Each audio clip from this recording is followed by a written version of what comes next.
Аслан Георгиевич, вы в своем выступлении, интервью информационному агентству ТАСС подчеркнули, что в соответствии с межгосударственным договором 2014 года особое значение имеют интеграционные процессы на постсоветском пространстве. В соответствии со статьей 3 важное направление нашей совместной деятельности с российскими коллегами — это обеспечение условий для полноценного участия Республики Абхазия в интеграционных процессах, реализуемых по инициативе и при поддержке Российской Федерации. Это особо важная задача. В этом контексте мы выстраиваем активный диалог с постоянным комитетом союзного государства Российской Федерации и Республики Беларусь, активно общаемся с госсекретарем Мезенцевым.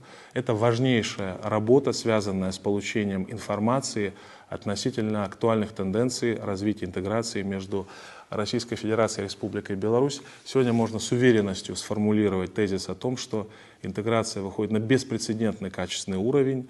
Это позволяет решать и Республике Беларусь, да и Российской Федерации вопросы в сфере экономики и безопасности.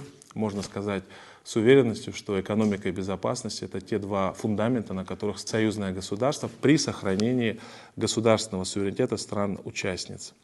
Кроме того, мы общаемся с официальным представителем президента России в группе БРИКС. Группа БРИКС — это тоже важнейшее объединение сегодня, которое активно работает над усилением тенденций многополярности. Работаем над тем, чтобы наши представители в рамках председательства России в БРИКС имели возможность выступать.